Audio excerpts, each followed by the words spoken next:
Salut, c'est reparti pour un petit bivouac. Ce soir on va bivouaquer là-haut sur la montagne.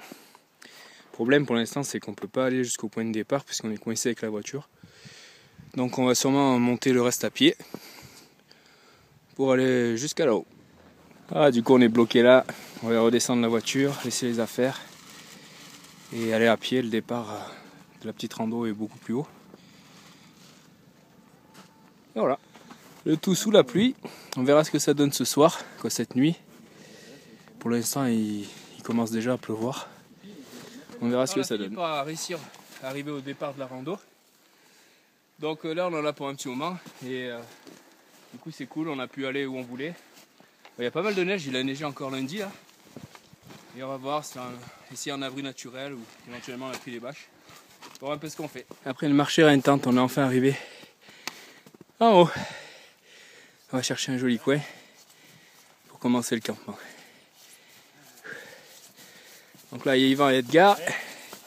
Et Jean nous rejoindra plus tard. Voilà, donc jolie vue, mais bon, c'est un peu bloqué par les nuages d'aujourd'hui.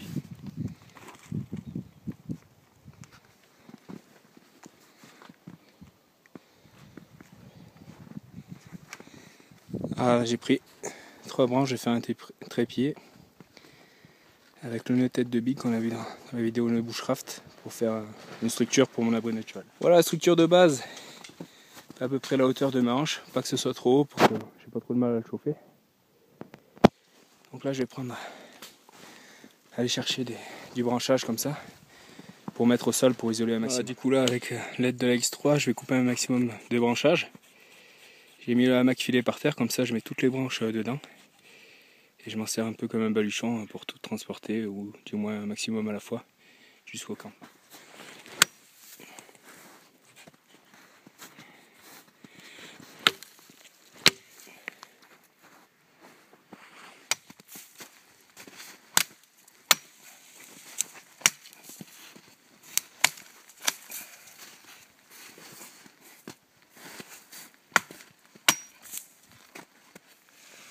Voilà, je vais porter la botte là.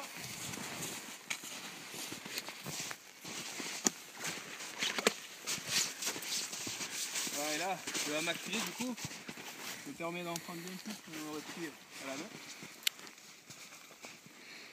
Mon baluchon.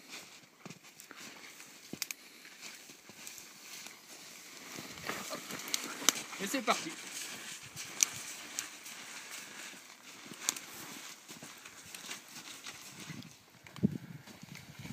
Voilà, du coup je pose tout là. Donc ça va me servir pour m'isoler un maximum du sol. Ensuite pour recouvrir les branches que je mettrai. Et si vraiment c'est pas raisonnable, j'ai toujours une bâche que je pourrais mettre au-dessus. Voilà, j'ai mis une épaisseur assez importante de branchage de pin. Donc ça logiquement ça devrait m'isoler un minimum du sol.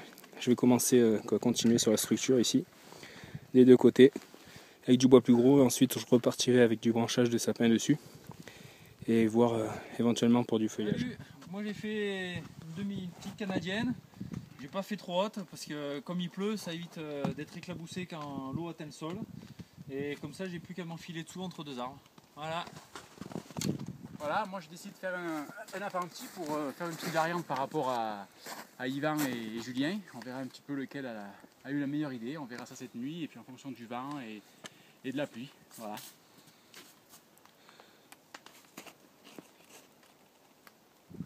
Voilà, l'abri terminé, ou presque. Je vais rajouter encore un peu de branchage. Le vent commence à se lever. Voilà, donc ici et de l'autre côté, pas mal de branchage. Ici une toute petite ouverture. Et en fait à l'intérieur, je vais tasser un peu les premières branches que j'avais mises pour pouvoir m'y glisser tranquillement. Ah les gars, on commence à couper le bois pour le feu.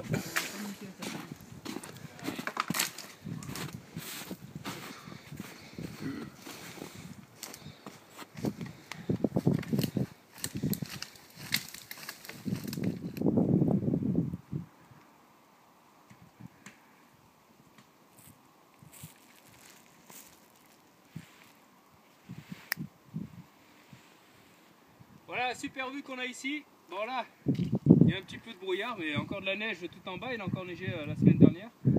Et là-bas au fond, la ville de Gap. Je sais pas si on va la voir. Les petites lumières. Donc vraiment, il y a vraiment de la chance d'habiter là, quoi. Super quoi. Donc là au bord il y a la falaise. Et notre camp est un petit peu plus loin derrière.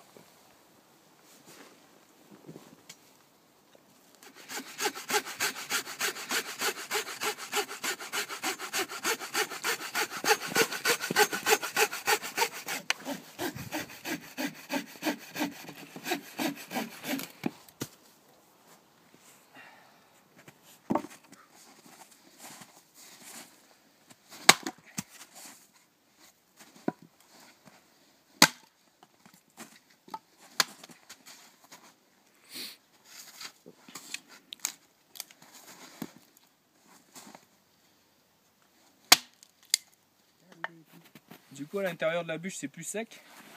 Après on vient faire des petits morceaux. Et on pourra pouvoir démarrer le feu avec.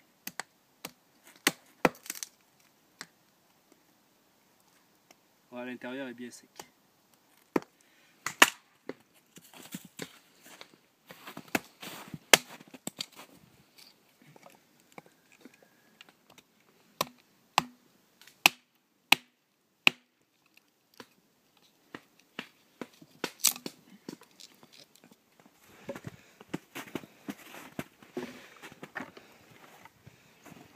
On prépare un petit upside down fire.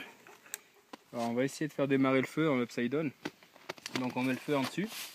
Comme c'est tout humide, on va essayer la méthode des feather sticks, où on vient créer des tout petits